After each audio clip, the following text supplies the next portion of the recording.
was it passed, right? Right, but there were seven people. One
Had to put a training together because of it. Clyde Solar, okay, one second. Yes, right now. Okay, folks, we're going to begin the meeting here. We just have a moment of silence, please, for prayer or personal reflection. Thank you.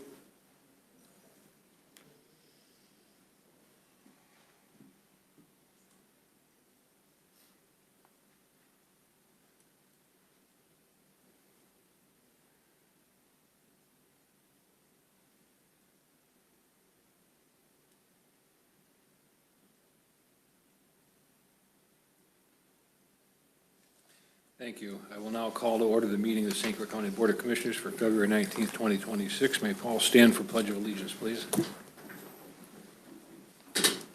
Allegiance to the flag of the United States of America and to the republic for which it stands, one nation, under God, indivisible, with liberty and justice for all.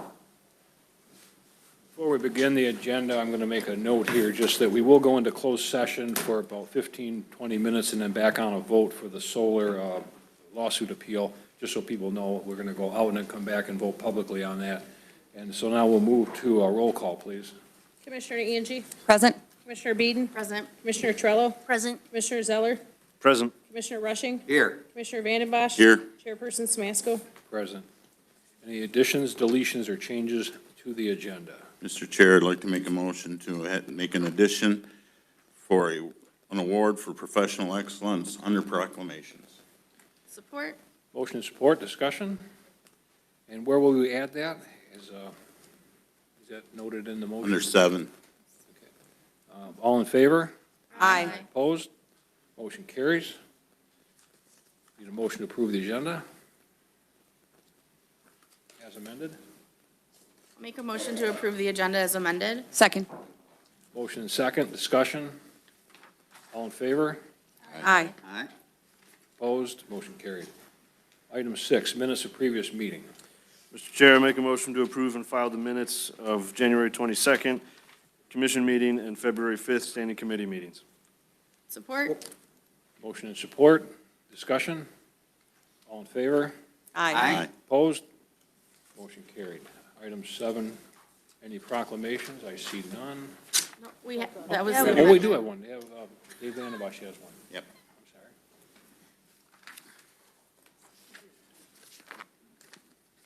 All right, we're giving out an award for professional excellence. Could Carly Arnett and Tina Bricker please come up for us?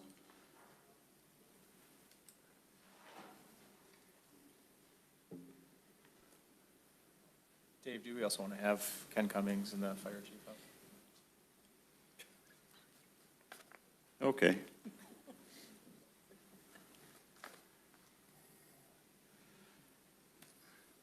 Carly, we'd like to give you an award today for professional excellence presented in recognition of extraordinary professionalism, compassion, emotion, strength demonstrated during a tragic structure fire. On January 21st, 2026, in recognition of her unwavering commitment to public safety and exceptional performance behind the council, Carly consistently demonstrated superior judgment, technical mastery, and steadfast dedication to the highest standards of emergency dispatching. Carly's ability to maintain command in the face of adversity ensures the safety of our responders and the well-being of our community. While handling an emergency involving a female trapped inside a burning residence, Carly remained on the line for approximately 20 minutes under extreme and distressing circumstances. Throughout the duration of the call, she maintained composure, provided clear and appropriate instruction, and offered steady reassurance and human connection to the caller during her final moments. In an instance where the outcome could not have been changed, Carly exemplified the highest ideals of emergency communications, serving as calm, compassionate persistence in the midst of chaos and loss. Her actions reflected exceptional dedication to duty, resilience, and an unwavering commitment to the welfare and dignity of those we serve. This award recognizes not only professional excellence, but the profound emotional strength required to stand with another human being in their most vulnerable moment. Presented today, 19th of February, 2026.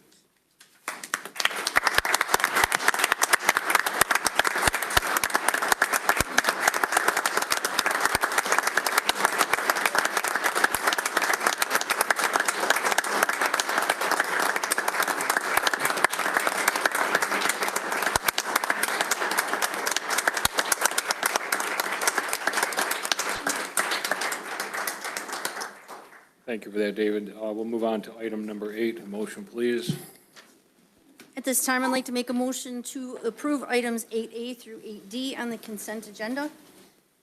Support? Thank you. Motion and support, discussion. All in favor? Aye. Opposed?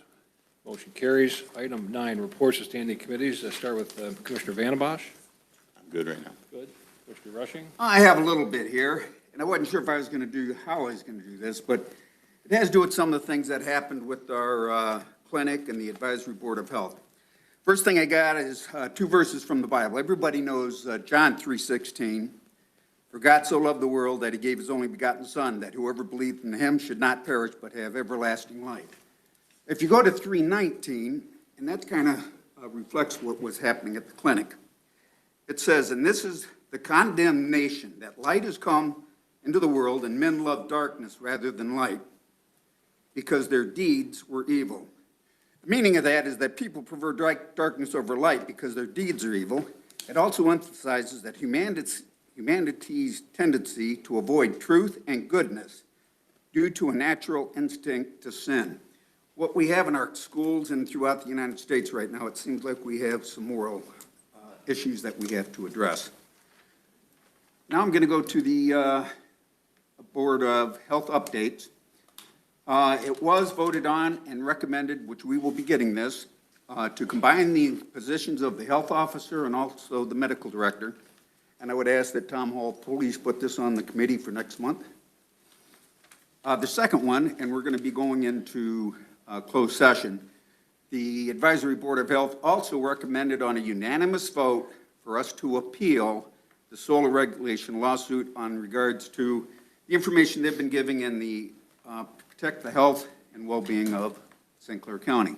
So we'll be going into that. The last thing, and that's where kind of what I brought up this other part, the Teen Health Center. That was closed, now it's reopened. They formed a subcommittee to meet and to end the relationship between the health department and the health clinic to put this to a federal qualified. This will go through up to potentially the end of September. And hopefully by then we have a qualified people to take over that for the clinic in the Port Huron. Thank you, And I think David. that's about it. Thank you. Paul, anything? No. Valerie? Joy? I'm all set, thank you. Oh, I'm sorry.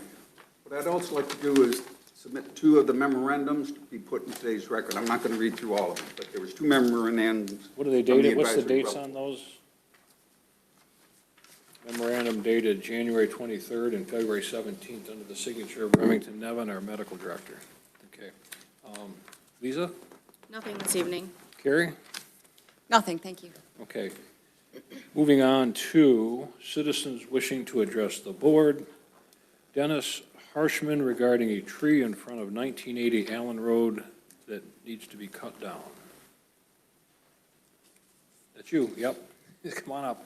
And the next person after that will be, let's see here, Chris Bartow Clyde.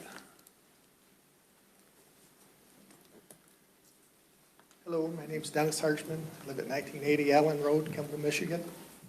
I went to Kimball Township about taking down a tree in front of my house. Well, it's almost in front of my house, huge tree. And they came to you guys to send out bids. So the bids went out, a bid came in, they approved that, and the tree's still standing. So I was just wondering if there's a timeline. And I went to the Kimball Township meeting, they told me to come here and ask you guys. They just approve it, and then you guys order it down. That's what I was. I've been here almost 15 years. That's the first tree cutter we've ever had. What do we do with that? Is that something that the county does or has? Is it county I road? haven't heard anything about, Well, you're with Clyde? You're with Clyde, right?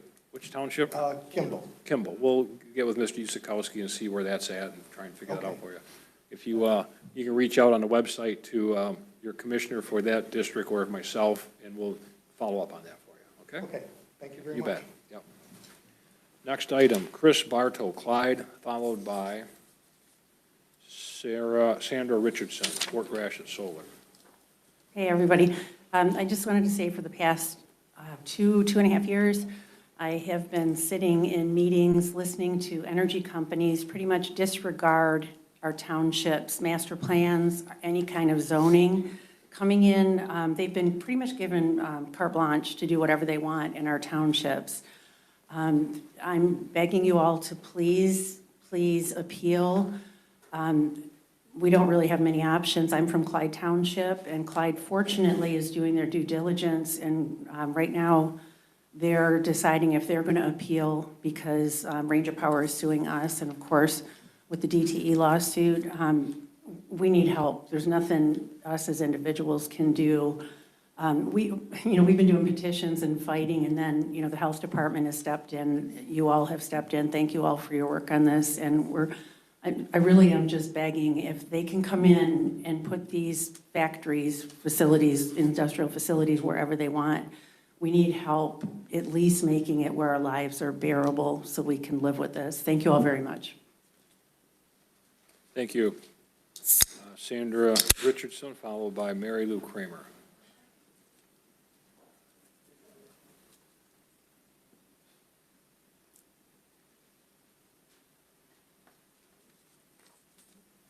Sandra Richardson, Fort Gratiot. I want to thank the Board of Commissioners for all their hard work and working to protect the well-being and the health of all the citizens. I realize this isn't easy and it's part of your job. So I thank you again for all the hard work you've done so far. And I just want to communicate with you that I've spoke with many residents in Fort Gratiot, and they stand fearful of what could potentially come into our local residents and farmland. So many hardworking farmers that live down the road from me have given up their whole lives to farm for this community. Many hardworking parents have raised their families out in these communities, and to wake up one day, 15 days before a decision is made, and find out that you're gonna live in an industrial site next to all the streams that flow into the Great Lakes, that really questions what we're allowing in society. So when you work your entire life, I would hope that your future and your dreams that you hold for your children and your grandchildren can still be there when that time comes. So I ask you again to continue this fight. It is a health and safety risk for all of the residents in St. Clair County. And again, I will, go back to the Great Lakes and all these streams and creeks and ditches that our drains commissioners have gone in to clean out. We have PFAS in them already, and I think that should be our focus, not on how to bring more industrial into our communities where everybody's worked so hard. So thank you, commissioners, for all your hard work, and I hope that you would make the decision to appeal this. Thank you. Thank you. Next person, Mary Lou Kramer, followed by Sherry Mercurio.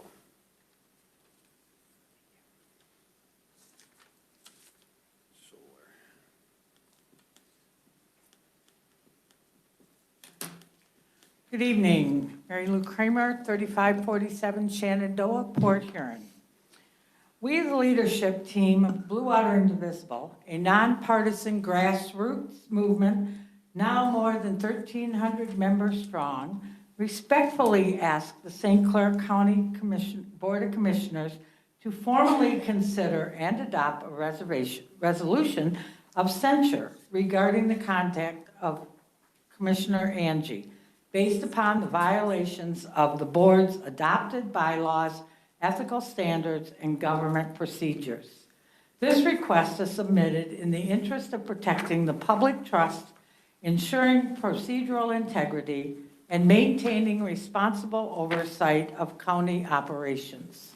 The St. Clair County Health Department operates a teen health center in compliance with the Michigan Department of Health and Human Services comprehensive adolescent health care minimum program requirements. At the January 22nd, 2026 meeting of the Board of Commissioners, Commissioner Angie stated publicly that several parents had expressed concerns to her regarding the teen health center, and further asserted that the health department was encouraging unbridled promiscuity. To our knowledge, Commissioner Angie did not consult with the health officer, Liz King, prior to making these statements, nor did she pursue administrative clarification, regulatory verification, or internal review through established county governance channels. At the February 6, 2026 board meeting of the commissioners, Commissioner Angie further stated that she felt deceived regarding the nature of the questions asked during her child's appointment on November 21st, 2025. There are several bylaw provisions implicated in the Commissioner Angie's recent behavior, including Section 16, Code of Ethics. Section 16.1 requires commissioners to avoid conduct that, quote, violates public trust or creates a justifiable impression among the members of the public that such trust is being violated. Section 16.2 further requires commissioners to protect the integrity of the government operations, assure independence impartially and honestly, and prevent misuse of public office. Avoid actions that raise suspicion of public trust violation. Avoid conduct that brings discredit to the Board of Commissioners. Publicly asserting that a county-operated MDHHS compliant health I clinic need you to wrap it up. Your 3 minutes is up. encouraging You need to wrap it up, unbridled please. promiscuity without administrative review or You need to wrap it regulatory up. verification. Thank you.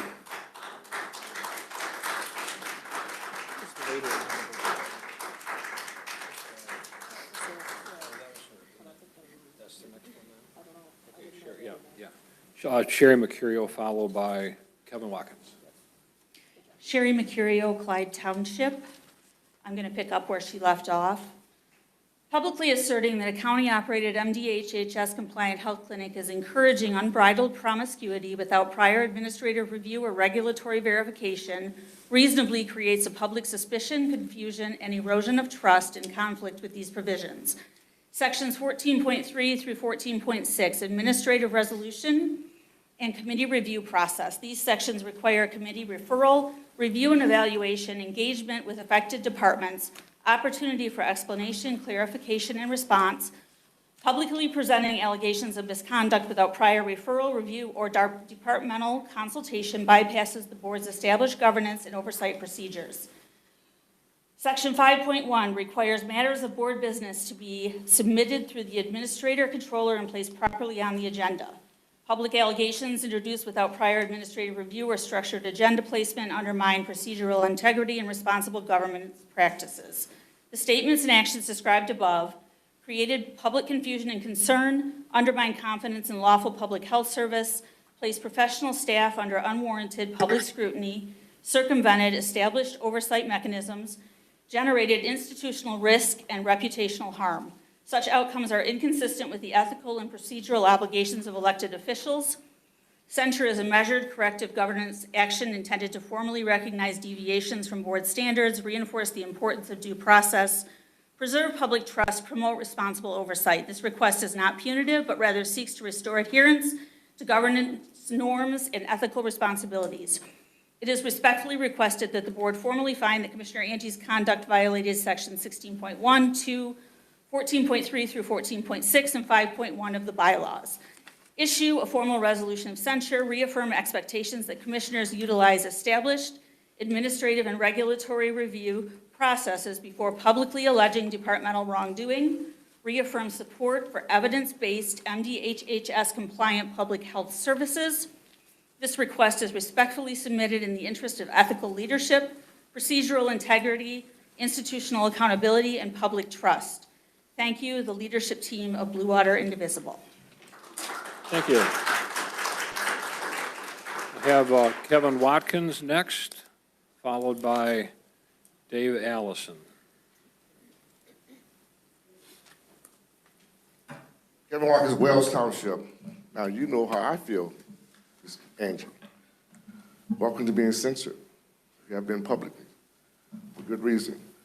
Okay, Commissioners, good evening. My name is Kevin Watkins, President of the NAACP Port Huron Erie Branch here in St. Clair County. We are here tonight for one reason, to urge this board to immediately pause any effort to consolidate the positions of health officer and medical director within the St. Clair County Health Department. Let me be clear, this is not about personalities. This is about statutory compliance, public health integrity, and the protection of communities that depend on the Independent Accountability Health Department under the Michigan Public Health Code. The health officer holds specific administrative and enforcement responsibilities. When structured changes are proposed, that may blur this concentration of authority. It raises serious legal and civil rights concerns that could not and should not be rushed. The NAACP has formally issued a cease and desist request because we believe the prudent and responsibility course of action is simple: pause, review, and ensure full compliance with state law and transparency requirements before moving forward. We're not here to escalate unnecessarily. In fact, we are offering this board a clear and responsible path forward. If the county pauses this action and engages in a transparent legal and public review process, we are prepared to work constructively and in good faith. However, if the county proceeds with consolidation without resolving these statutory and equity concerns, the NAACP is prepared to pursue all appropriate legal remedies to protect the public interest. That is not our preference, but it is our responsibility when community health, governance, and civil rights safeguards may be at risk. Commissioners, the off-ramp here is straightforward. Pause the consolidation, provide the legal analysis, engage the public, and let us resolve this the right way. The NAACP stands ready to meet, to review, and to work forward toward lawful and equitable outcome for St. Clair County. Remaining my time, I want to speak out to those folks that worried about landfill, worried about solar fields, etc., but you don't give a damn about the kids. You want to close their clinics. Shame on you. Shame on you. Shame on you. Our most precious citizens are our seniors and our kids.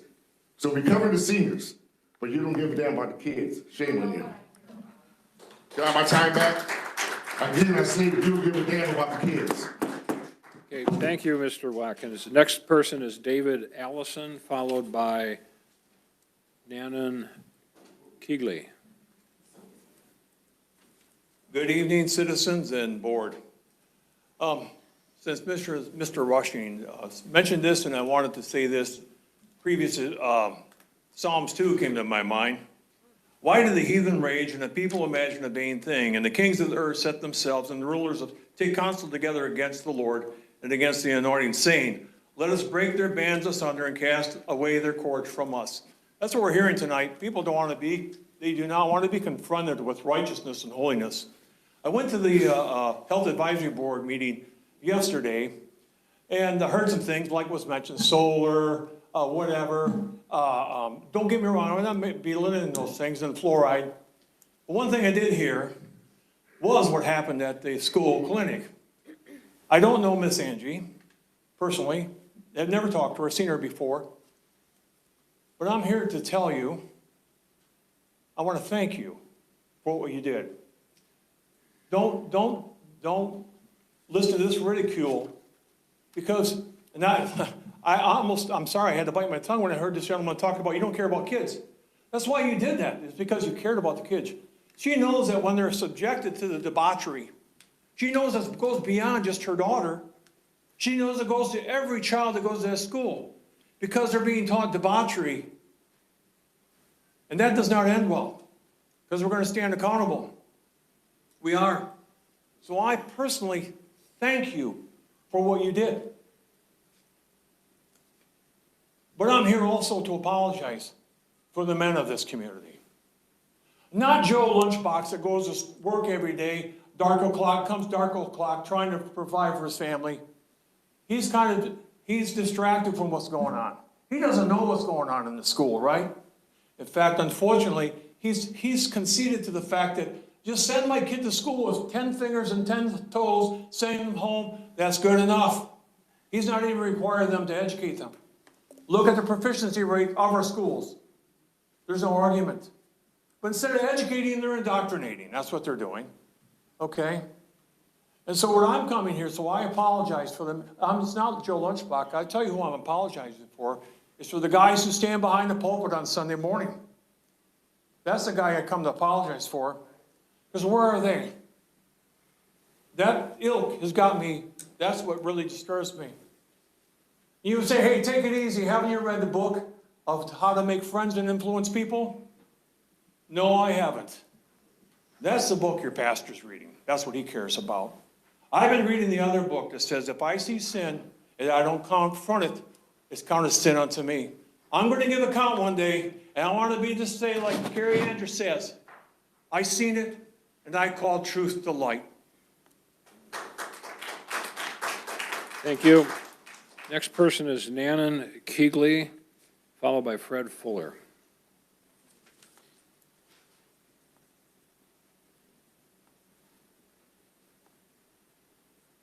Nan Keithley, Marysville. I wanted to start by saying how lucky we are to have Dr. Nevin.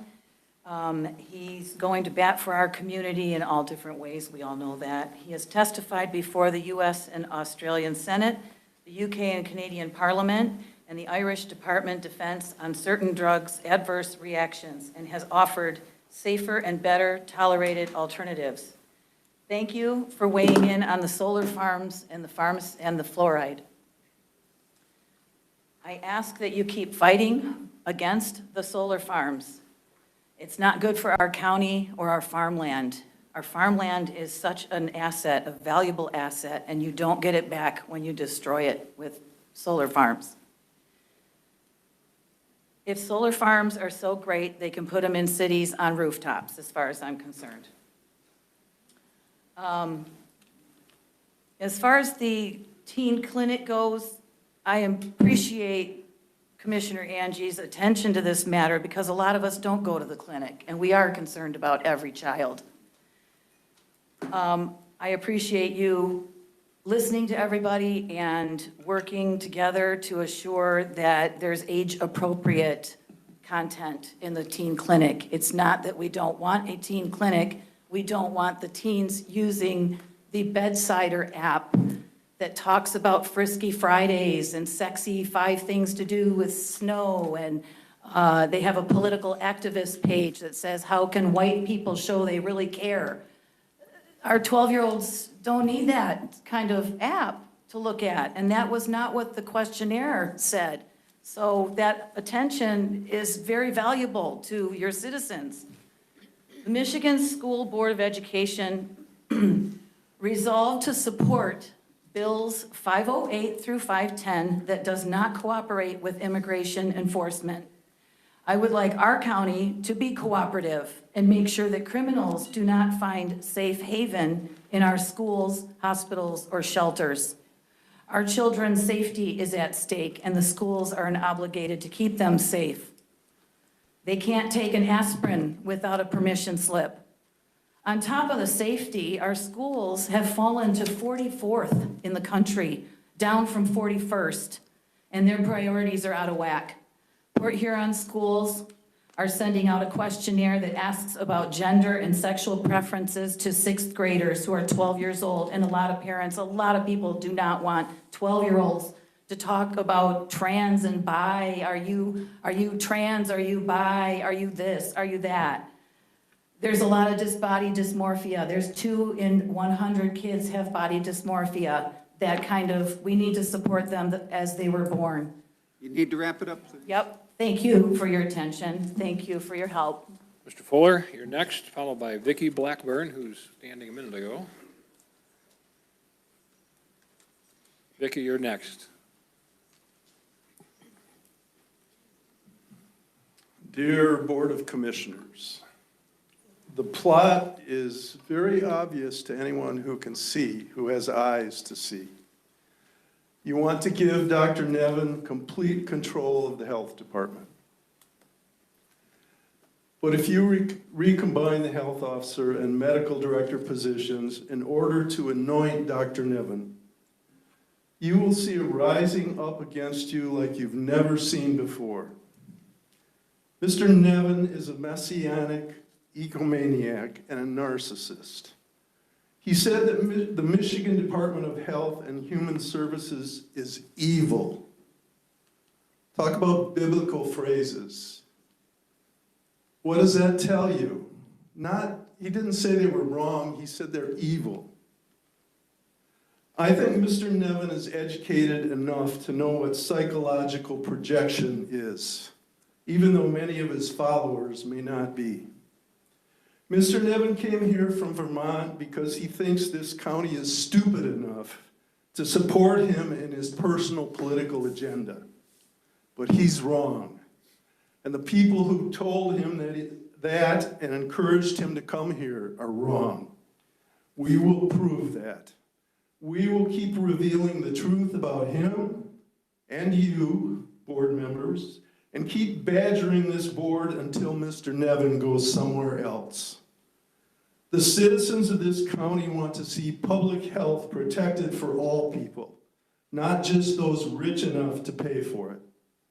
The vast majority don't believe in the anti-science weirdness of Robert F. Kennedy Jr., who sniffs cocaine off toilet seats. So unless you want the misery of continual rebellion and your removals ultimately from office, you better do the right thing now and not destroy our public health department. Thank you, Mr. Fuller. We'll now have Vicki Blackburn is next. Vicki Blackburn. There she is. Vicki Blackburn, followed by Kathleen Grantham. Grantam, Grantham.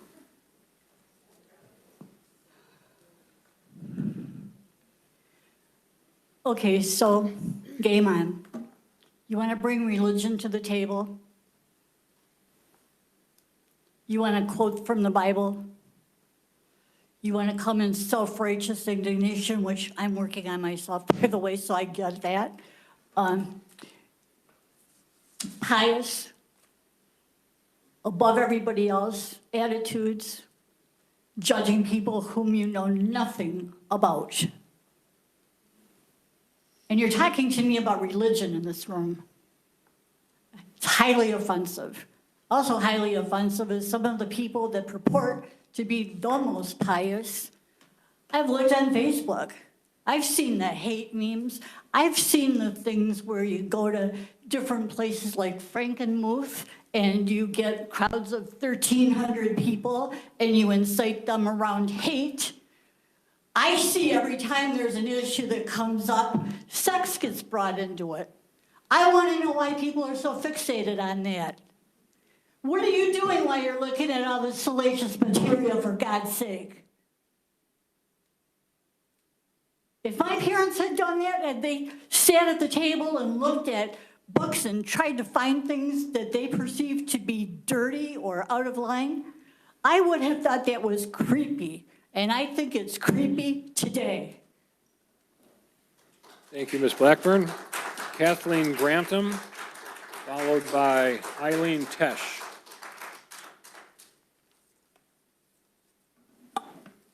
Hello. So first I want to say, please don't speak for my sins. You are not accountable for those. You are not here to judge me or my family. Just like you want to make decisions for your household, I want to make decisions for mine. Children are already talking about all of these subjects in class, in school. My daughter goes to Yale. Believe me, she heard about trans, gay, all different kinds of sexual things in middle school.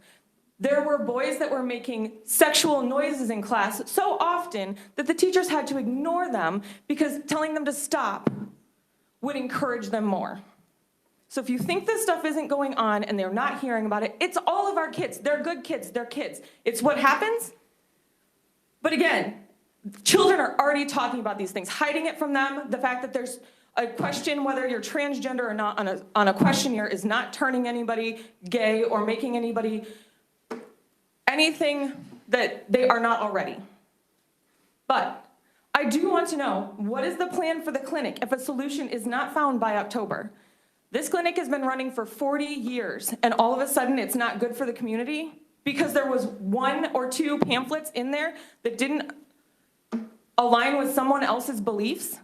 I get it, the bedsider website, sure. There were things on there that you wouldn't want your child to go on there and look at, but I'm gonna guarantee you they're seeing it other places and it's not an excuse. But I do wanna know, what are we going to do to help these kids after October? There was no risk management in place for what would happen to the Yale Clinic. We had no alternatives because we just throw up our hands and says nobody wants to take it over. We need a timeline, a solution, things in place. If you're gonna take away a clinic that's been serving teenagers for 40 years. Thank you. Thank you. Eileen Tesh. Eileen Tesh, followed by Vance Richardson. Vance Richardson. Vance Richardson will be next. Good evening. I just wanted to bring to your attention, I don't know if you saw this, Title IX investigations into 3 Michigan school districts by the Justice Department. And the school districts that they are investigating are Lansing School, Godfrey Lee Public Schools, and the Detroit Public School communities. The nature of the investigation has to do with the revisions adopted November 13, 2025 by the Michigan State Board of Education requiring local districts to include instruction on sexual orientation, gender identity, gender diversity, gender expression in health and sex education starting as early as 6th grade. What I came to ask you tonight is why you are not taking this whole situation at the teen clinic seriously, more seriously. As a retired divorce attorney, I have seen the effects of child abuse firsthand, physical, emotional, psychological. And this exposing children to pornographic material is clearly and has been statistically proven to be child abuse. Why hasn't Liz King been referred for criminal charges? At least put on leave. She admitted that she is responsible. The buck stops with her. She dropped the ball. 1 in 10 teens have attempted suicide in the last year. I was reading recently, and that includes ages 12 to 17 years old. It is proven that exposure to pornography, sexually explicit materials at a young age is a contributing factor to developing mental health issues, anxiety, depression, and violence. And in my legal world, somebody would have been charged. Thank you. Thank you, Ms. Tesh. Vance Richardson, and our last speaker is Jill Bartow from Clyde. Vance Richardson, Fort Gratiot. I've spoke here for probably 2 years now. Not to be redundant, my neighbors are still calling us concerned about the solar coming into their area. They're devastated. They can't sleep at night. I'm still getting calls about that, calls about the well water. Can they please do something about our well water if they put these things in? Interesting enough, the noise. I'm listening, and I listened before to Facebook. You know what, I thought it was a farce 2 years ago, till I drove over to Shiawassee. The noise still goes on. We had a doctor here doing some work with some people in Shiawassee. She can't stand it over there. The noise drives her crazy, so to speak. We've had residents from Shiawassee come over here with their kids. So you can't say that no one cares about the future generation, telling what a devastation it is. I listen now, and there's a solar going into St. Clair County, Illinois. And you can listen to the construction and the noise, the devastation that it's creating, and the noise, and the noise. And you wonder, how could anyone live with this? And you go to Shiawassee and think, aren't they self-governing? Doesn't somebody listen? Doesn't somebody do something with these people? No, they're not. If they can't take your ordinances everywhere and you put up some regulations, where do they go with that? Are they going to listen to you? No. We're going to fight it tooth and nail. So what happens when you have a resident complaining about something? And I drive on the way into work, into this meeting here. I'm going down Brace Road. I'm looking at my odometer. There's a field there that manure is being spread on, ditches that run right into the Great Lakes, of course. That's a solar project coming in the future. So that'll be all tore up with impervious soil and no runoff. So that's what we're dealing with. I appreciate Dr. Nevin. I appreciate the health department. I've been going there for 2 years, very intellectual, very stirring. Not everybody agrees, but I'll tell you what, they're doing a good job. And so are you, and I appreciate your support. Thank you. Thank you, Mr. Richardson. Jill Bartow is our last speaker. Ms. Bartow?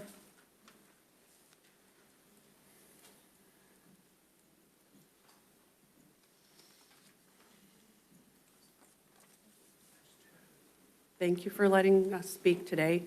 I would first like to request that you not allow these whistles in here. Somebody blasted me loud in my ear, and it was very painful. I feel like it shouldn't be in here. It really was terrible. It was painful. Next, I would like to thank you guys for all your hard work, and we truly do care about the children. The solar is not going to be good for kids. The water, the farm fields, these farm fields make our fruits and vegetables and the food we eat. The kids are not going to have any wide open spaces to see, no woods, no wildlife. We do care about the kids. We have to say we want the solar not to come in because that's how we care about the kids. I don't have kids, but we do care about them. Thank you. Thank you, Ms. Bartow. That concludes the public comment, citizens wishing to address the board. There's no unfinished business, so we'll move. Steve, if I could, because we talked about it, and I forgot to mention something, if I could. So Unfinished business? kind of, we're talking about business. All right. The bed cider is no longer, that has been removed by our health department at the clinic, so that's no longer part of St. Clair County. And I want to thank Liz King and Dr. Nevin for that. And I don't know if it's on your premise, but because it was brought up, I want to have the no whistles addressed, so it isn't interfering with our public. You want to address no whistles with what? Just not be allowed to. Well, I suppose we'd need an ordinance or bylaw provision. I don't know if whistles are free speech. I think we'll refer that to Corporation Counsel for an opinion, and Al, maybe you can look into whistles at public meetings and see if there's any way we could regulate that or not, and we'll bring that up maybe next week. We would, though, however, like it if people can be quiet during the meeting. That would be helpful. So anyway, we'll move on to closed session. When we go to closed session, we're going to need a motion, and it's got to be properly reflected, the reason for closed session. Do we have a prepared motion then, or who's going to, Al, are you going to, what kind of? I can offer language. The motion would be to go into closed session to review written legal opinion of counsel with counsel present. It requires a 2/3 approval vote. That's proper under the Open Meetings Act, and you are counsel for that Correct. purpose. Okay. So would someone please kindly make that motion? I'll make that motion. Okay, we have a motion. Do we have a second? Second. We have a motion and a second. We'll need a 2/3 vote on that. We'll go into closed session, assuming we approve that. Then we will come back out and take a vote publicly on whether or not we're going to pursue the appeal. So there's some things we'll discuss with council in closed session. We'll come back and then commissioners will have an opportunity to make a comment, and then we'll go into a vote on whether or not to have the appeal. That'll be a public roll call vote. And we'll go into closed session. So we have a motion, a second. Any discussion? All in favor? Aye. Aye. Opposed? Unanimous? Can we do a roll call vote on that? Sure, roll call vote, yes. Unanimous vote would seem to be a. Yeah, it that's is, okay, all right. but we got to do roll call. Commissioner Beeden? Yes. Commissioner Trello? Yes. Commissioner Zeller? Yes. Commissioner Rushing? Yes. Commissioner Vandenbosch? Yes. Commissioner Angie? Yes. Chairperson Samasko? Yes. Thank you.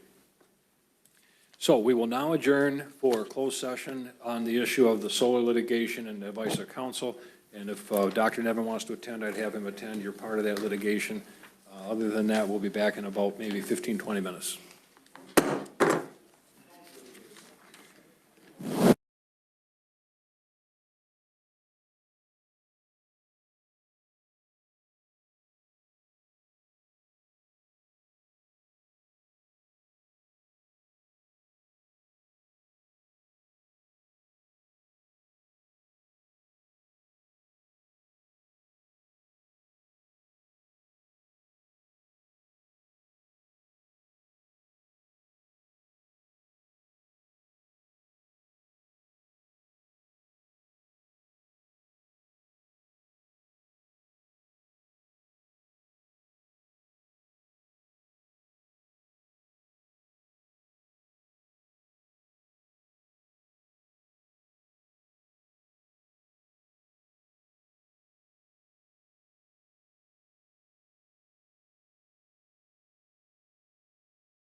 for your time that you gave us.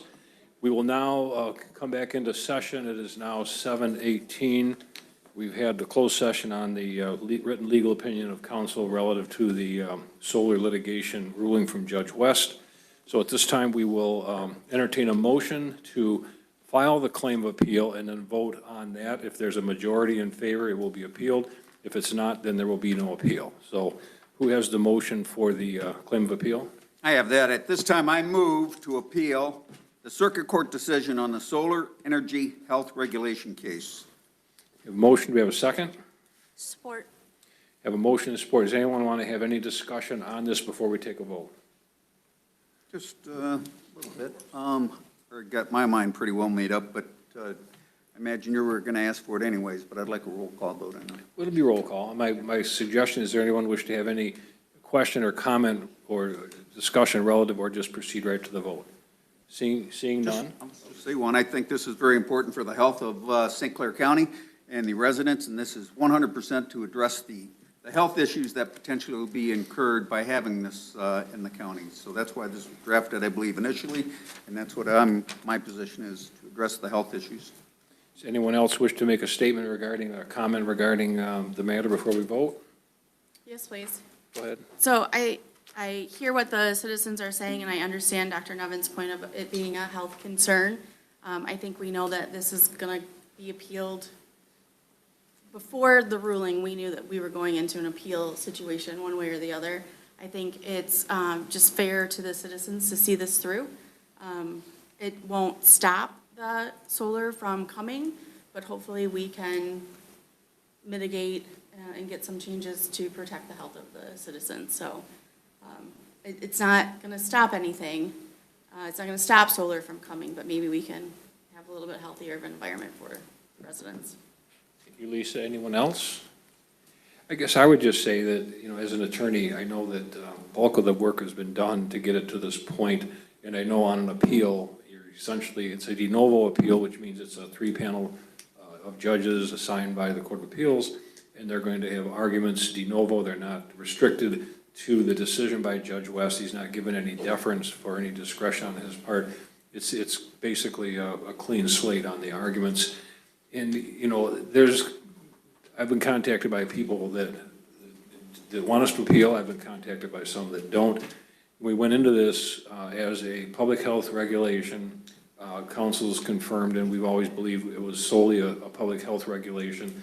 We went into it knowing that, and I think we owe it to the citizens, I think as Lisa said, to get a written ruling, rather than just a one-page opinion that we got from Judge West for reasons on the record.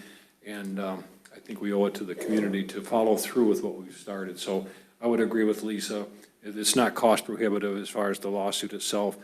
Most of the legal work's been done. It's now going to be some arguments before the Court of Appeals, and then we'll have, hopefully it'll benefit some finality for the companies, for the county, for the residents, whichever way it goes. It will then, if it's a published opinion, have binding effect, and then most likely would maybe be an appeal to the Supreme Court as well. So, but that being the case, that's just the nature of the beast. And does anyone have any other comments or questions regarding this before we take a vote?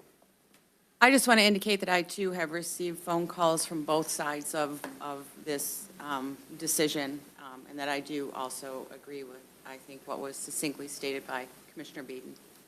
Okay, anyone else? Okay, we'll now proceed to roll call vote, please, on the motion of Mr. Rushing to appeal the solar decision by Judge West. Commissioner Torello? Yes. Commissioner Zeller? Yes. Commissioner Rushing? Definitely, yes. Commissioner Vandebosch? Not so definitely, but yes. Commissioner Angie? Yes. Commissioner Beeden? Yes. Chairperson Smasko? Yes. Okay, thank you for that. Now, we're going to go into new business. We have item A. Who has the motion? Oh, that was the motion. That was item A. That was Dave's motion. I'll put a mark through that one. Okay. B, approval of county disbursements. Motion, please. At this time, I make a motion to approve the January 2026 county disbursements in the amount of $20,445,053.45. Second. A motion and a second. Any discussion? Roll call, please. Commissioner Zeller? Yes. Commissioner Rushing? Yes. Commissioner Vanden Bosch? Yes. Commissioner Angie? Yes. Commissioner Beeden? Yes. Commissioner Trello? Yes. Chairperson Samasco? Yes. Next item, item C, the STAT courier contract renewal. Motion, please. At this time, I make a motion to approve the contract renewal with STAT Courier Service for the Health Department for a term of January 1st, 26 through December 31st, 2028. Support. Motion and support. Any discussion? All in favor? Aye. Opposed? Motion carried. 13D, motion, please. At this time, I'd move to adopt Resolution 26-05, placing the proposed renewal for the St. Clair County Senior Millage on the ballot. Support? Motion and support, discussion. All in favor? Aye. Opposed? Carries. 13E, please. At this time, I'd like to make a motion to approve the contract with Quality Roofing in the amount of $341,737, plus a 15% contingency of $51,261 to replace the Marine City District Court roof. Second. Motion and support. Any discussion? Roll call. Commissioner Rushing? Yes. Commissioner Vanden Bosch? Yes. Commissioner Angie? Yes. Commissioner Beeden? Yes. Commissioner Trello? Yes. Commissioner Zeller? Yes. Chairperson Samasco? Yes. Item 13G, please. Motion. DF. F. I'm sorry. Oops, F. Yep, you're right. F. 13F, I move to approve the fiscal year 2026 Marine Safety Program grant and application in the amount of $363,897. Support? Motion and support. Discussion. Roll call. Commissioner Vanden Bosch? Yes. Commissioner Angie? Yes. Commissioner Beeden? Yes. Commissioner Trello? Yes. Commissioner Zeller? Yes. Commissioner Rushing? Yes. Chairperson Samasco? Yes. Item 13G, please. Motion. This time, I'd like to make a motion to approve the renewal of the liability for the Public Defender's Office for a term of January 1st, 2026 through December 31st, 2026, in the amount of $36,667. Second. The motion and support. Any discussion? Roll call. Commissioner Angie? Yes. Commissioner Beeden? Yes. Commissioner Trello? Yes. Commissioner Zeller? Yes. Commissioner Rushing? Yes. Commissioner Vanden Bosch? Aye. Chairperson, what? Yes. Chairperson Samasco? Thought he said aye, Captain. I don't know what he said over there. Yes. Item 13H, please. Motion. Mr. Chair, I'd like to make a motion to approve Everbridge agreement renewal for emergency management in the amount of $31,000 for a term of 2/21/26 through 2/20/27. Support? A motion and support. Discussion. Roll call. Commissioner Beeden? Yes. Commissioner Trello? Yes. Commissioner Zeller? Yes. Commissioner Rushing? Yes. Commissioner Vanden Bosch? Yes. Commissioner Angie? Yes. Chairperson Samasco? Yes. Item 13I, motion, please. I'd like to make a motion to approve the subscription with enhanced voting for a 4-year term in the amount of $16,400. Support? Motion and support. Any discussion? You support this, right? Yes. Just want to make sure. Roll call. Commissioner Trello? Yes. Commissioner Zeller? Yes. Commissioner Rushing? Yes. Commissioner Vanden Bosch? Yes. Commissioner Angie? Yes. Commissioner Beeden? Yes. Chairperson Samasco? Yes. Item 13J, please. Motion. At this time, I'd move to adopt Resolution 2604, placing the proposed renewal for the St. Clair County Ambulance Services millage on the ballot. Support. Motion and support. I'm going to ask and see if Mr. Cummings wishes to make a comment. He's sat here the whole evening. If otherwise, we'll proceed with a vote. He's good. Good to see. Well, you're going to be retiring soon. You won't have a chance to harangue us very much longer, so you missed your golden opportunity. So we have a motion, we have support. All in favor? Aye. Opposed? Motion carried. Item 13K, please. At this time, I make a motion to approve the revision to the operating hours for the landfill as presented to become effective on April 1st, 2026. Support? Motion and support. Discussion. All in favor? Aye. Opposed? Carries. Item 13L, motion, please. This time, I'd like to make a motion to approve the landfill residential tip fee adjustment as presented to be effective April 1st, 2026. Support. Motion and support. Discussion. All in favor? Aye. Opposed? Carries. Item 13M, please. Mr. Chair, I'd like to make a motion to approve contract renewal with Mid Wastewater LLC for leachate pretreatment operations for a term of 2/1/26 through 1/31/27 in the amount not to exceed $1,405,751.22. We have a motion and support. Any discussion? He did have that correct. The written one has missing a 2 on that, so. All in, roll call. Commissioner Zeller, Yes. Commissioner Rushing, Yes. Commissioner Vanden Bosch, Yes. Commissioner Angie, Yes. Commissioner Beeden, Yes. Commissioner Trello, Yes. Chairperson Smasko. Yes. Item 13N, motion, please. This time I move to approve the renewal of the supplemental landfill glass flare skid rental from Perennial Energy LLC for the term of 3/1/2026 through 2/28/2027 in the amount of $85,800. Support. Motion and support. Discussion. Roll call. Commissioner Rushing, Yes. Commissioner Vanden Bosch. Yes. Commissioner Angie, Yes. Commissioner Beeden, Yes. Commissioner Trello, Yes. Commissioner Zeller, Yes. Chairperson Smasko. Yes. Item 13O, please. Motion. At this time, I'd like to make a motion to approve the 3-year agreement with Enerco to provide water testing services to the courthouse, intervention center, library, and the administration buildings for a term of January 1st, 2026 through December 31st, 2028 in the amount of $20,554. Second. Motion and second. Any discussion? Roll call. Commissioner Vanden Bosch, Yes. Commissioner Angie, Yes. Commissioner Beeden, Yes. Commissioner Trello, Yes. Commissioner Zeller, Yes. Commissioner Rushing, Yes. Chairperson Smasko. Yes. 13P, motion, please. At this time, I make a motion to approve the renewal of the maintenance agreement with City Elevator for the term of January 1st, 2026 through December 31st, 2026 in the amount of $16,464.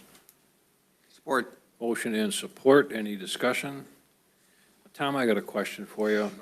It was quite a disaster the last year and a half with the previous elevator service people. Looks like I haven't seen a lot of complaints coming through. Looks like it's operating and. It is, so as a part of my administrator's report, our elevators just had their final inspection. It was completed on 2/16. So everything went well. The inspection went, without any hiccups. So City Elevator has been a positive experience. The previous issues were, on a previous company. So no issues with our current relationship with City Elevator. Okay, anything else? Roll call? Commissioner Angie, Yes. Commissioner Beeden, Yes. Commissioner Trello, Yes. Commissioner Zeller, Yes. Commissioner Rushing, Yes. Commissioner Vanden Yes. Bosch, Chairperson Smasko. Yes. Item 13Q, please. Motion? This time, I would move to approve the request to open a new bank account with Fifth Third Bank for custodial services for the retirees' healthcare trust account. Support. Motion and support. Any discussion? Tom, is this switching from one account to another? What is that? So this one is just opening the account with Fifth Third. So our account right now is held with Huntington. We'll be opening up an account and then transitioning services. What's the, what was that all about? What was that? So my understanding was this was a conversation that administration had prior to. Huntington had a local office, which served us well. Huntington then closed the local office, kind of shifted things away. So we're kind of looking at expanding that. You're supporting a local bank. Yeah, and Fifth Third has another of our accounts, so we're comfortable with that transition. Thank you. Any other questions, comments? All in favor? Aye. Opposed? Motion carried. Item 13S, motion? What about R? Did I miss one? Yep. Did it again? Thank you, folks. Mr. Chair, I'd like to make a motion to approve custodial services agreement with Fifth Third Bank for retiree healthcare funds. Motion? We have Support. support. We have support. Any discussion? All in favor? Aye. Opposed? Motion carried. Item S, motion?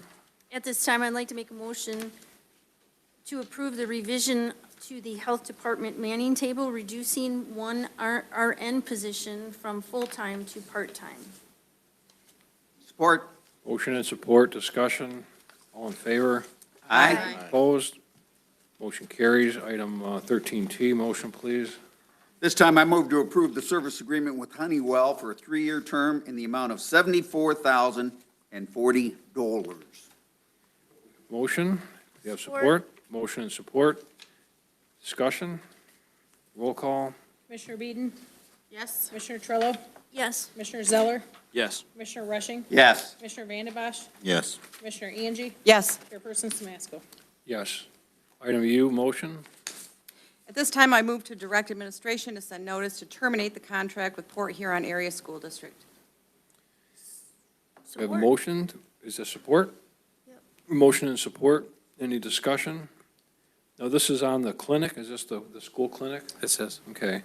I guess, Tom, give us some background. My understanding so far from the memorandum Dr. Nevin did to the health board yesterday, went through his quality assurance that he spent 3 or 4 days on, and then concluded that we should,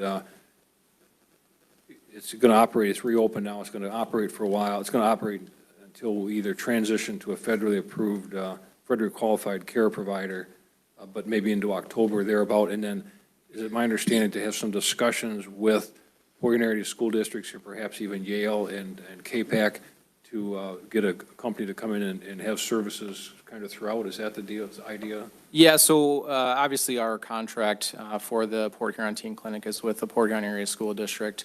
So to allow those conversations to open up for them to seek an appropriate suitor for that clinic. I've had discussions with Theo Kerhulis. He's dedicated to making sure that this clinic stays open for the students that it serves. Naturally, we know that healthcare services within, some of our rural areas, including Yale, I know there's some other areas, that remains a conversation that I think, we're all dedicated to making sure that the students, the individuals, they're served, those that are underprivileged, those that don't have access, making sure that we have access to that. So, from my conversation with our team internally, it's very much looking for options within that to ensure that we're meeting that need. Now, if it does happen within the scope of that conversation, if Port Huron Area School District, says, hey, we really want to go, and have a vendor take over the teen health clinic, we'll have that conversation to see if there's any interest to expand. But I do think that, addressing, the lack of a clinic in Yale and some of our other rural areas is important, and it needs to be on the table for discussion moving forward. Well, some of the backdrop, like with Yale, and I think KPAC and even Algonac, there were grants at issue, and then my understanding under Dr. Nevin's medical license and his medical judgment, quality care issues, those types of things, he discontinued those in his discretion as the doctor, and then he continued the one in Port Huron because of the history and the closeness to the main office and so forth. So now what'll happen if because of what's occurred with his investigation and the quality review that he did, we're trying to transition from the public school clinic under the public health code under our county department to a federally funded carrier of some sort. Is that how that's? Yes, and ultimately, obviously, when we have the funding, as a CAHC, whether the state supports the transition, to another vendor, or whether or not the Port Huron Area School District decides to find another alternative altogether, that would be, much more conversations. And the Algonac did, in fact, do that, and I think Liz King and Dr. Nevin made that happen. So correct.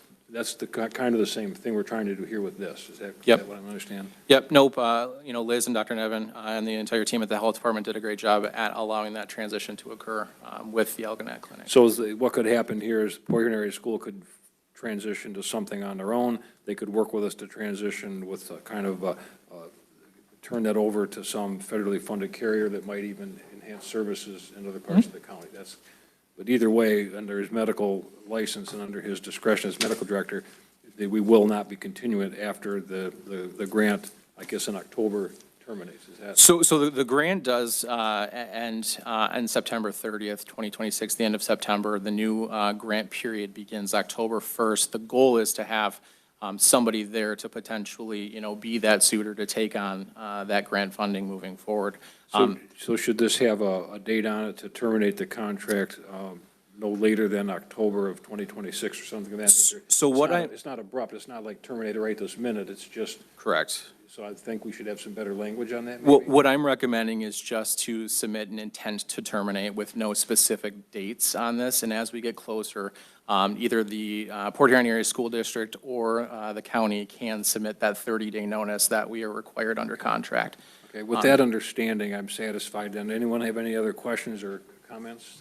Steve, this was brought up at the Advisory Health Board yesterday, and they formed a committee, a 3-member committee with 1 alternate, and working with the Health Department, Liz King and Dr. Nevin. They will be meeting tomorrow to address that, and potentially, the positive part, we could end up with the clinic at the Port Huron High, we could end up with the clinic in Yale and KPEC. That's all part of this conversation, and the committee's going to be addressing that, try to get that expanded to get the rural areas to where federally qualified, I don't know all the specifics on it, but they will be addressing that in the subcommittee, and I can give you reports as we get them from the advisory board. Okay, any other questions or comments? Just so that I'm clear, once we file our intent to end the contract, Port Huron Area School District, then they own the building, they own all the materials inside, we just staff it. So really, it's theirs to decide what they want to do. Right. So our committee is like great and sunshine and rainbows, but really, they wouldn't have any say about who Port Huron Area School Districts brings in. No, but my understanding and some of what I looked into is what's going on there now has been going on for a long time. And it does create revenues from Medicaid and other sources, so it is valuable. And so to transition. Absolutely. So to transition. But we wouldn't have a say No, in it's- it. we have Port Huron no- Area School District would then sign that contract with any vendor that they so choose. So It's- we forego any sort of control or oversight. It's by not, agreeing it's to not this. ours to give away or sell in that sense, but I think the transition piece of it might be some value. In other words, if there's a care provider that wants to come in, my understanding, if they want to come in and do this on a broader scale, it's a conversation worth having. If Port Huron Area School can, as you said, just go their own way and be done with it, apply for grants, get their funding, fund it through a millage or whatever they want. So we were relinquishing control. Well, as we did in Elginak too, right? Yeah, I mean, yeah. So we'll have no oversight, no say in what happens in those It would be clinics. disconnected from county government, just like the one in Elginak is now run by, I don't know the name of the company, but it's run by a separate, Community First Health yeah, Centers. entity Yeah. that does that. so. Yeah, okay, just so we're all clear. We won't have any skin in the game. Any other questions or comments?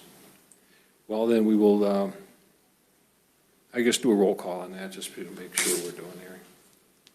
Commissioner Torello? This is to terminate the contract with the health center, Yes. subject to the discussion with Tom that laid out some of the details. Yes. Commissioner Zeller? Yes. Commissioner Rushing? Yes. Commissioner Vandenbosch? No. Commissioner Angie? Yes. Commissioner Beeden? No. Chairperson Samasko? Yes. Motion carries? Yep. The 13V, motion, please. At this time, I make a motion to adopt Resolution 26-06, authorizing redemption of St. Clair County Water Supply System bonds. Support. Motion and support, discussion. All in favor? Aye. Aye. Opposed, motion carries. Let's see, that was the last one. Item B. So we can move to the administrator's report. Thank you, Chair Samasko. Some of the things that you'll see on the administrator's report include some of our lingering things for RFPs, things that you'll see come to the board's attention in March.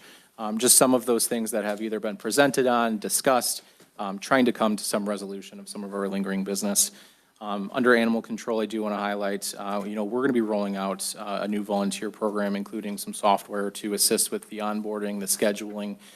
The way that it's envisioned is that it creates various shifts in various days to ensure that people have available access to volunteer their time within the department. So I'm pretty excited about that. Also want to give some significant kudos to our animal control staff. They did an adoption event on Valentine's Day. We're able to adopt out 7 cats, 13 dogs, and 1 more dog out to a rescue. So that was a pretty impressive day for them. Naturally, with animal control, we continue to review staffing, review processes, kind of look at what's available, trying to make that department run more effectively, just to ensure we're addressing some of the complaints or concerns from the public. One of the other larger things that I have on here is talking about our legislative lunch format. I know we are scheduled for legislative lunch next week.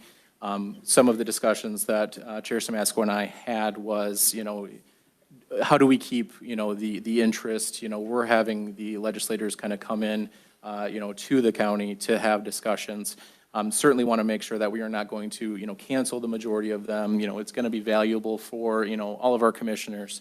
Our department heads, and then obviously our legislators. So I'm kind of interested to see what the opinion is of the board. I've got some ideas, such as, do we open up, specific meetings throughout the year for, some of our township supervisors or city managers to kind of expand kind of those conversations, at a local level. I think that'd be beneficial for that relationship. So something that we can have some additional discussions on. Are working with the health department, working with Civic Plus to begin that transition for their agendas and their minutes to go part of Civic Plus. I know that was a discussion at the Advisory Board of Health yesterday, so trying to work on getting that going so that will go live, hopefully, before the next batch for the agenda in March. Landfill operations, we did briefly meet on the supplemental environmental plan. I have some concepts in place. I'm hoping to have something prepared for the committee meeting in March. The peer review, so final report is expected in April. So we'll have a presentation from the CEC coming to the board with that report. So that'll be something that we'll see in April. Other than that, the courthouse assessment, we're continuing to work through that. I do meet with them tomorrow regarding some of their spatial needs assessments, some different things. So I'm really exploring, kind of all the options as we look to address, the courthouse in the future also. So, been busy. Any questions or comments for Tom? I've got a couple, Tom. Sure. The legislative luncheon, I've been on the board since 2007, and I've gone to them and I've not gone to them. I found the Midwest Strategies reports that we're going to 6-8 months ago, or a year ago, I guess now, they were going just to the administrator and the board chair, and a lot of times they weren't shared. But I found those to be loaded with a lot of the information we get from the legislators anyway. So I kind of rely on that. I'll scan through that. It's usually fairly lengthy. But as far as the meetings, I think the legislators like to come. They're well attended from people from the Congress, from the state, and then the department heads seem to like to come. There's a lot of the commissioners. I mean, I've seen you there a lot, but other than that, Lisa's been there quite often. But to say to come or not come, is you're looking to see which commissioners want to come more, or more for? Just the structure. I think the big question is, if we don't have, an interest from, all of the commissioners, really it's a commissioner-led legislative lunch. So, whether or not we restructure that so it's not led, that we're not, navigating that, we're opening up those discussions a little differently. Just want to get the board's I think give it a fresh look. I mean, you're in the driver's seat with some of this. I think it could use a fresh face. It could be a different format. I think the department heads like it, maybe because they get a free sandwich, I don't know, but they come, and the legislators like it, and the different departments are there. I think it's generally beneficial, but I tend to get my information from other sources. Sure. So I don't really need to go to that, but I do attend when I can. So maybe you want to get us some ideas next month, put it on as some ideas for how you might change it, and then we'll see what we can go from there, something like that. Yeah, I can put that on for committee for March. You guys think that's a good idea? Okay to do that? Does that sound, Paul, you think that's a good idea? I'd like to experience one first. Okay. Yeah. All right. There's one coming up on Monday, isn't there? Yes. See you there. For me? See you there, I think she meant to say. Yeah, we need a motion on the I've already administrative report. responded. I'll be there. Need a motion on accept and file. So moved. Motion and support, all in favor? Aye. Opposed? Motion carries. Now miscellaneous business. Actually, I do want to mention this Village of K-PAC correspondence. Is there anyone here from K-PAC? I know you are here. Did you want to make a comment on that to the board, or why don't you come on up and do that? Yeah, I was contacted by the village the manager, with issues that go back now probably 6 or 8 months relative to a foreclosed property. And why don't you go ahead and tell us what you want to tell us on that? And I did refer that to Corporation Counsel and. Yes, thank you very much. Yeah. I Introduce yourself first, if you would. Yeah, my name is Travis Hewitt. I'm the village manager for the Village of K-PAC. So I appreciate you guys putting me on the agenda. Thank you, Chairman Samasco. It's much appreciated. So I'd like to talk about a couple different things. Really, this relates to two different issues. One, and they both are in regards to the county treasurer. So the first is a denial of our legal right for first refusal on a foreclosed property. And then the other one is, in my opinion, unlawful withholding of taxpayer dollars. So let me just give you, I have a few notes I'd like to read just to kind of give you some background. I believe the letters were in your packet, and if you read those. I asked that they be included so people could take a look at them. Yeah, appreciate that. Thank you. So the property at 352 South Capac Road has been a focus of the village's attention for years. Before foreclosure, we expended public resources to remediate a dangerous building on that property to protect the public safety of our residents and people on a busy Capac Road. When the property became subject to tax foreclosure, this was coming up on a year ago. Thank you. We saw an opportunity to return it to a productive state. This was never about taking something that wasn't ours. It was about responsibly managing a property which we had already invested in. The village, Michigan law, specifically MCL 211.78M, grants local units of government a statutory right of refusal to purchase tax foreclosed property within their boundaries. Myself, my village president, our village treasurer, each communicated the village intent to exercise our rights of first refusal through multiple channels. We followed the process as we understood it and made our interest clear. We received no meaningful engagement from the county's treasurer's office, which has become a trend. As we attempted to complete the right of first refusal, it became apparent that the county treasurer's office did not have a clearly defined or communicated mechanism for local units of government to follow. This lack of clear administrative process is a systematic issue that affects not just Capac, but potentially every municipality in St. Clair County that might seek to exercise its first rights of refusal.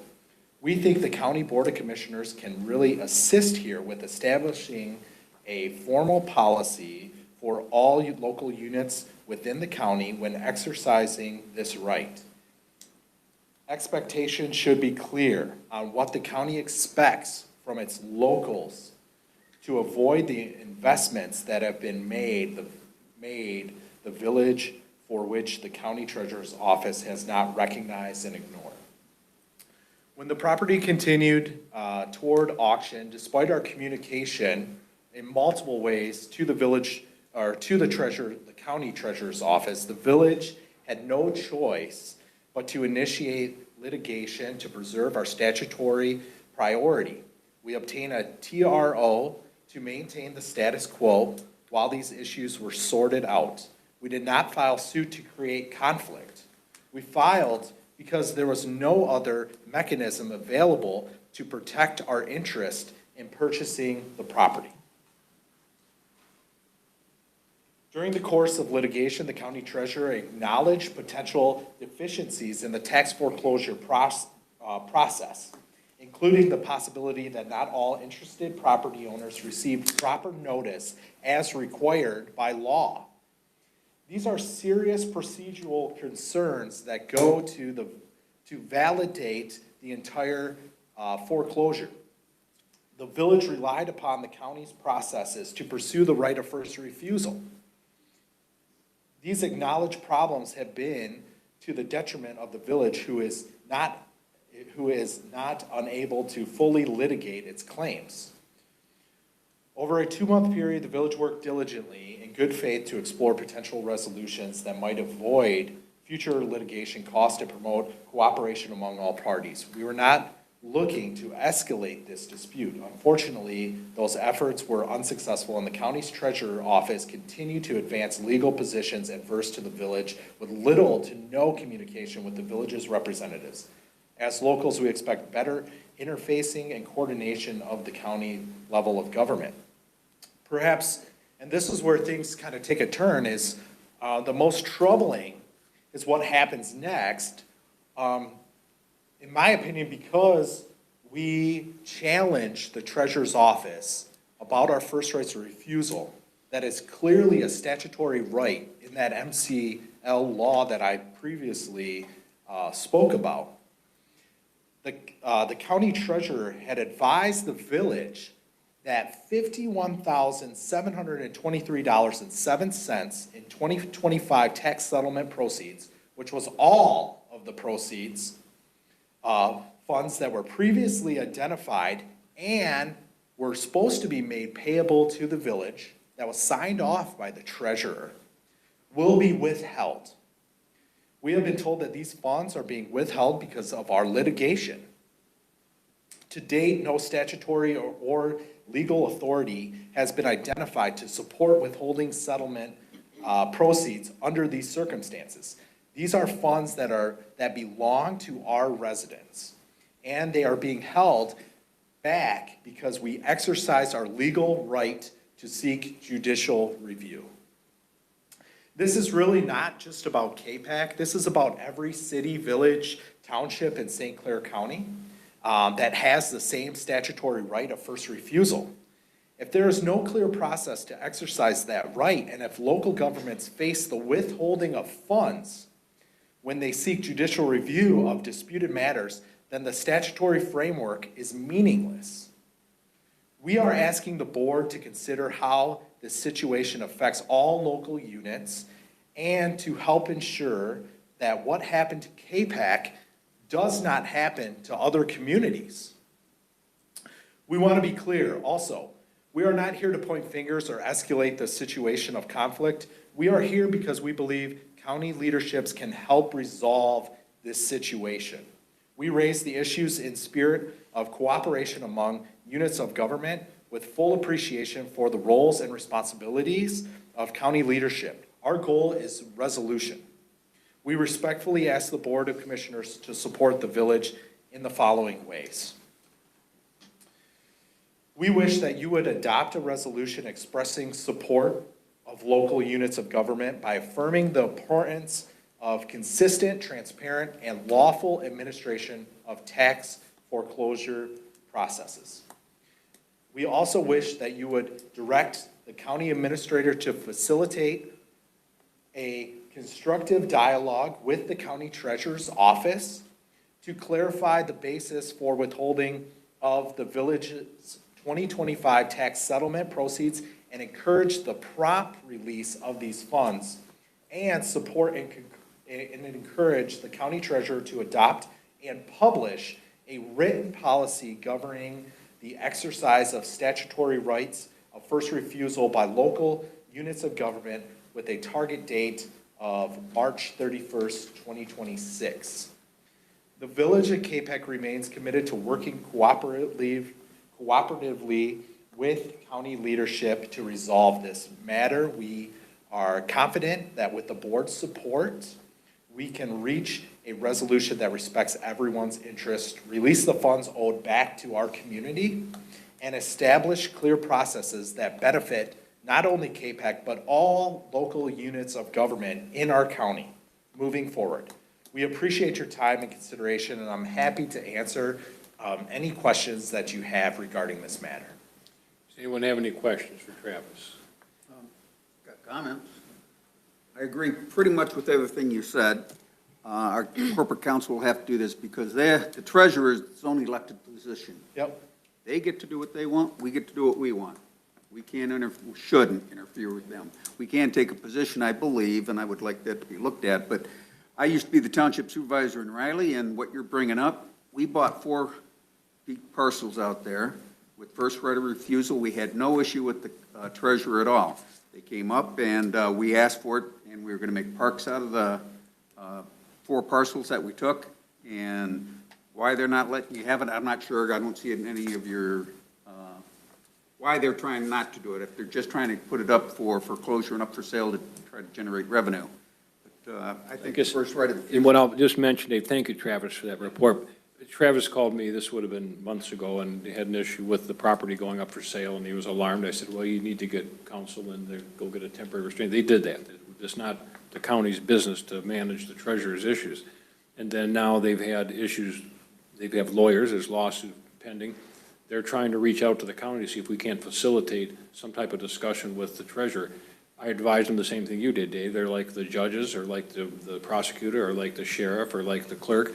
We fund those offices, but they're elected officials, and they're expected to, administer their offices. So we can't direct them to do anything, I don't believe. I think you'd confirm that, pretty much. And Travis knows that. He's just looking to say, I think, Tom, all I'd ask you to do is, can you reach out to the treasurer and see if there's some facilitation to see what the hangup was. Part of it is the treasurer at one point actually allowed him they turned over the forfeiture. They gave him a redemption or gave him an extra period of time, and he redeemed his property back. They took it away from the township. That's subject to litigation. That's something you have. I talked to the lawyer you guys had, Chris something or other, and we had a discussion about that as well. So you're doing the right track, but he's trying to see if there's some way to avoid lengthy litigation and better relations between the county elected officials. So. I do have one more comment. This is really, it's been frustrating because the lack of communication. I've been in government for a while now. I worked for Antrim County as a deputy county administrator, so I understand how these things work. The problem is, our office, we communicate with the county with no response. Emails upon emails upon emails. With the treasurer's office. With the treasurer's office, with your FOIA coordinator. This has just been dragged out. And it's expending funds of the village of Capac that it's almost become ridiculous. But you understand, as far as the Board of Commissioners, you've answered every phone call you've ever made. We're responsive. We're going to try to help you in any way we can to facilitate a conversation. But the complaints you have about the treasurer's office are about the treasurer's office. Well, it is. It is about the treasurer's office, but it's also about other employees of the county. They're not elected. These people are. Within the treasurer's office. Well, within the treasurer's office or the FOIA coordinator, just zero response. We send emails. Can you confirm that you received this email? No response, crickets. That has been frustrated. We did receive a communication back. We requested some simple documents of the county to try and resolve these matters, to have open dialogue. And we received an email stating, I requested some simple documents. Oh, well, this is 2,500 emails that you're requesting. We're going to redact them all, and then we're going to have attorneys review all of these emails, and then we're going to charge you for it. And not only did they seek special legal counsel, they sought legal counsel at an hourly rate of $590 an hour, to my understanding. And they're trying to charge us for it by withholding funds from There's also, and well, I tell you that is there's also, you have legal rights and legal provisions. You have a good attorney to deal with all of that. We're going to try it out. Our administrator is going to reach out and talk to the treasurer and yourself to see if there's something we can do as the Board of Commissioners, but we are separate entities. Absolutely. And as long as you understand that, I wanted to give you the opportunity. You wanted to come and let the board know, so you've had that, and we appreciate that. And you'll get a phone call from myself or Tom with some follow-up on it, and we'll try and keep working with you, okay? Thank you so much. Thank you, Mr. Elliott. Yep. Okay, as far as any other miscellaneous business, anyone have anything else? Seeing none, we'll turn to motion to receive and file. Mr. Chair, I'd like to make a motion to receive and file packets that were sent to commissioners' packets at their places and any other information presented. Support. Motion and support, discussion, all in favor? Aye. Opposed, carries. Motion to adjourn. Motion to adjourn. Motion, second, discussion, all in favor? Aye. Opposed? We are adjourned.